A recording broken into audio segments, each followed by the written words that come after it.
Ayan, dito na pa yung mga materyales. Ayan sa Yo, welcome to the team. Saya MLV tayo, Maklagunia vlog. Dito na ang saya. House project design, kami ang sagot. Bawat sulok, bawat detalye dapat maayos bangon it. Interior design, ceiling na forma. Modular cabinets, ang ganda, walang kapantay na forma. Naglalakad sa blueprint, plan at vision. Sa bawat proyekto, wala kaming division. Team MLV, we're here to rise. Building dreams with our eyes on the prize. Sa bawat tahanan, nilalagay ang puso. Dito sa proyekto, walang mangiiwan. natin dito sa project. So uwi na po yung mga sa loob. So pakita ko muna yung 3D animation. Ano ba yung pre-was na pin lights. So yan. Tapos sila tatay Tristin. Ano sila? Mainit siguro. Pinatay. Ha? Going pa rin yung fabrication ng ano, ng modular. LV ang dapat abangan, vlog ng buhay, tower of inspiration. Maklagunia, hindi nagkukulang. Project after project, abot kamay. And good morning po mga boss. So araw ng Lunes. So may start tayong project, house finishing. So unahin lang po natin yung kisame. So ayan, dito na pa yung mga materyales. Yan sa Natividad yung project po natin. So karga lang po namin yung materyales. Tapos ayan, tara na.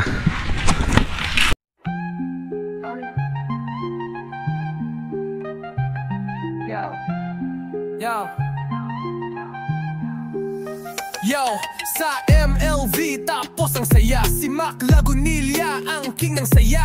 Construction dreams nagiging totoo. Tinitignan ng mga proyekto. Wow, ang ganda nito. House project, bawat sulok pinag-isipan. Interior design, walang kapantay ang galing niya. Bawat kisame, bawat dingding may style. MLV sa likod, kaya chill dito ng malay. MLV ang dapat abangan, vlog ng buhay, tower of inspiration.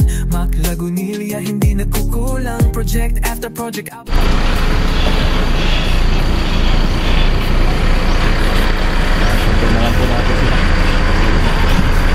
Cabinets, walang katanungan. Yeah. Modular cabinets para maging organized. Design na stylish, dito pwede mag-customize. Katrabaho ang mga experts sa vision.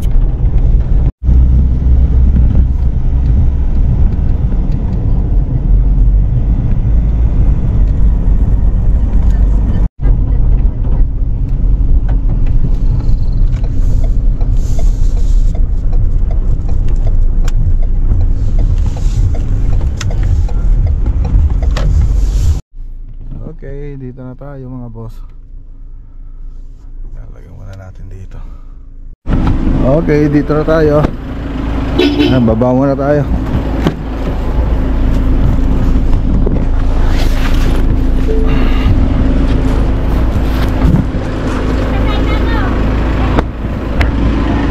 Ayan mga boss, baba muna tayo ng materyales.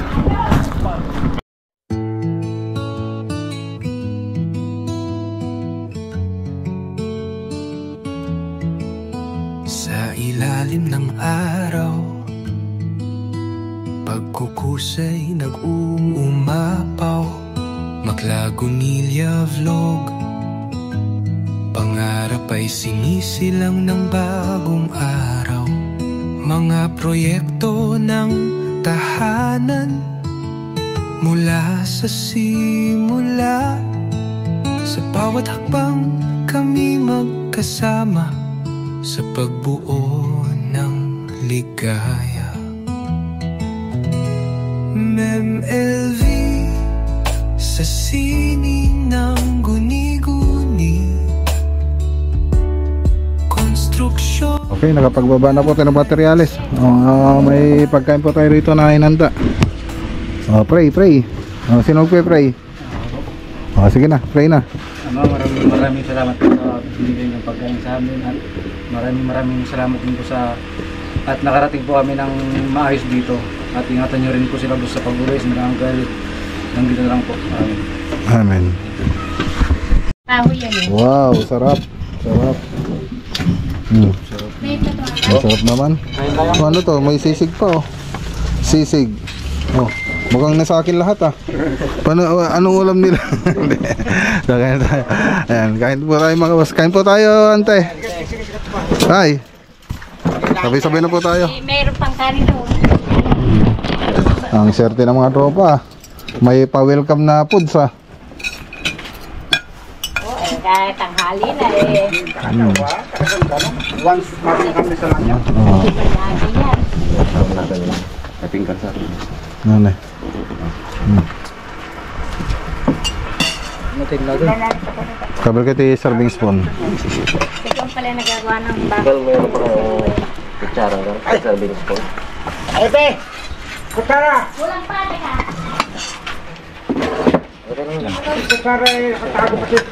Yung gambit. Ito na lang.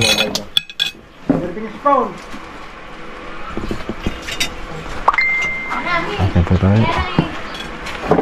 Wala ko gusto na yun. O yung plato, walang pa. Oh, naka-coke pa kayo, coke. Ah. Ayan yung patis. Lagayan yung patis.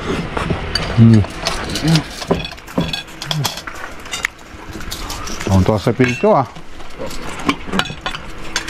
Di mo yata ginawa yung sahod mo Pilcho.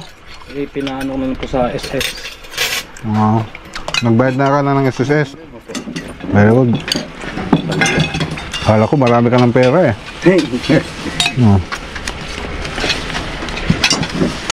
Okay, so uwi na rin mga tropa. Yung driver po natin. Yan.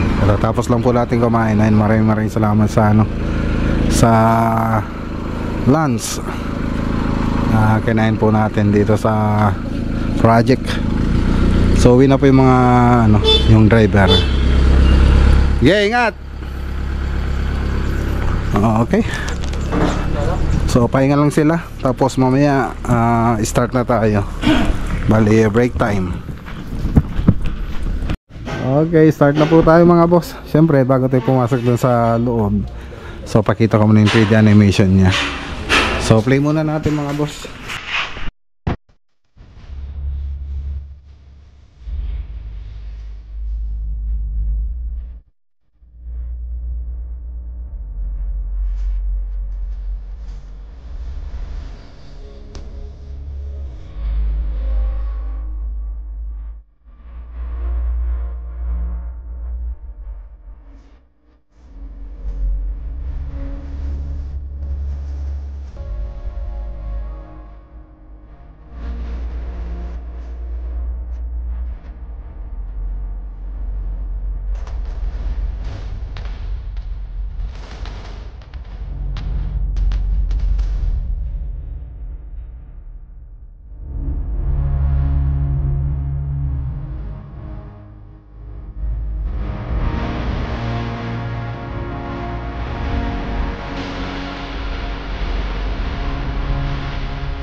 Okay, nakita nyo naman dun sa 3D animation mga boss. So dito flat lang po siya. Tapos dito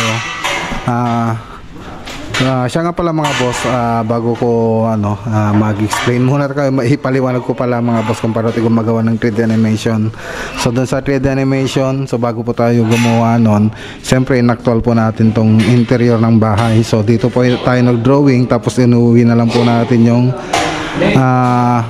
laptop para doon na lang tayo mag-design sa bahay. So ang nangyari doon sa 3D animation, siyempre yung project natin dito pala mga boss, ceiling, tapos ipapagawa pa po yung mga pintura.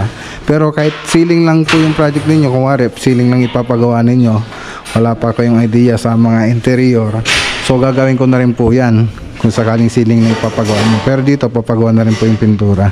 So doon sa 3D animation, kompleto na po yun yung ginawa natin. May sala set na rin po siya, naka-tiles na rin po siya, may partition, ceiling, mga ilaw, nakapintura na rin, bar counter, tsaka modular kitchen cabinet, tapos TV console. So nakadetalye na po doon yung mga interior natin sa 3D animation. So kahit hindi pa natin naumpisahan, may idea na po yung may-ari kung ano po yung mangyayari doon sa bahay nila. So yun ang kagandahan pag meron po tayong mga 3D animation na pinopropose bago tayo magsimula. Hindi yung gagawa tayo tapos pag hindi na gusto ng may-ari, babaklasin natin. Siyempre sayang yung materials doon, pati yung labor. So maganda po doon sa 3D animation, habang habang drawing pa lang po siya, pwede na tayo mag-revise. So gaya dito, nag-propose ako ng drawing, so nag-revise kami, 3 beses po kami nag-revise bago tayo nag-umpisa.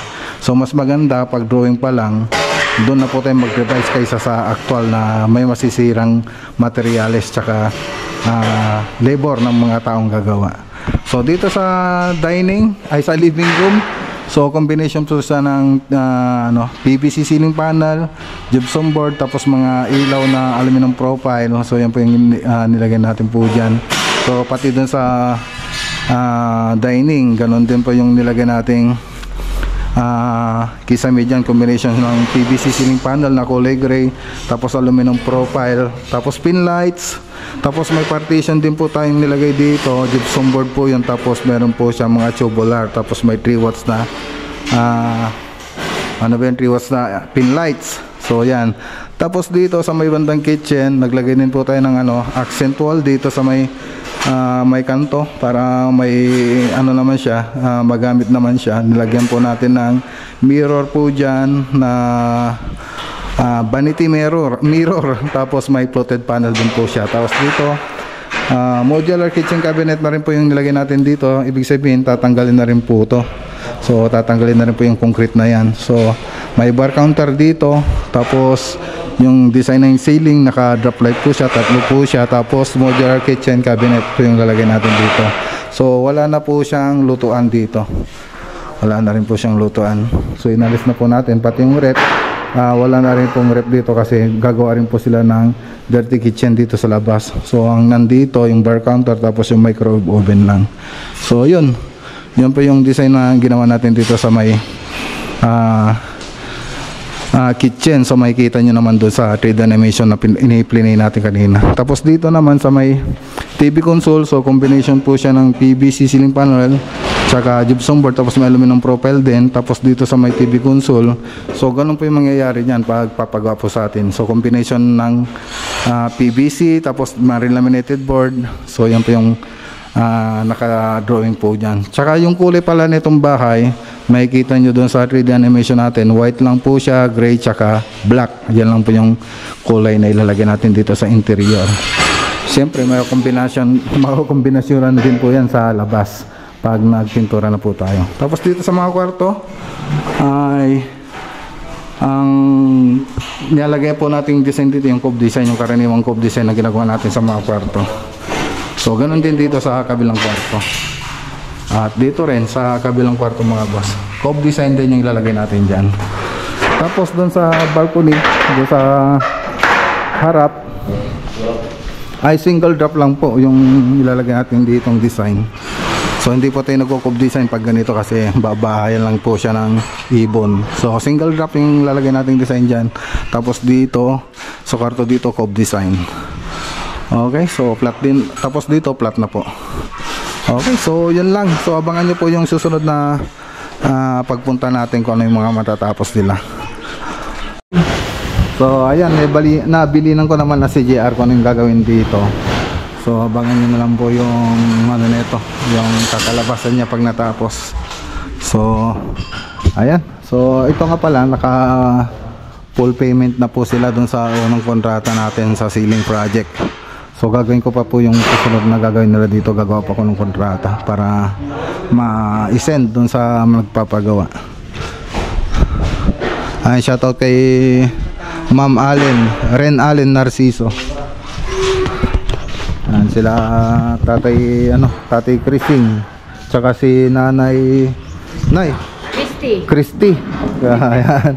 Ayan, tandaan niyo mga boss, pag dito sa project natin sa si Nanay Christy tsaka si Tatay Chrising. Sila Ma'am Ren Allen Narciso. Len. Ano na si ate niya? Ren Allen. Si ate Len. niya, Len. Oo, si Len Allen. Len Allen. Len Allen Kiara. Sige po. Okay, dito naman tayo sa pwesto. Oh, nasan na sila? Mainit siguro. Kaya pinatay. Kaya binaba yung Okay. So sa Lobo pa rin ito mga boss. Lobo project.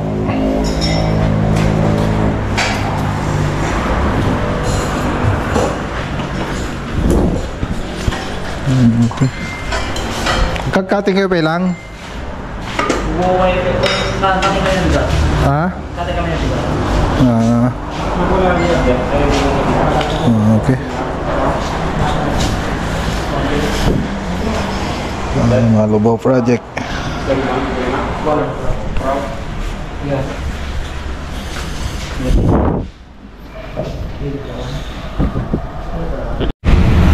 Okay. Tara na. So ongoing pa rin yung fabrication ng modular natin sa Lobao project. So let's go.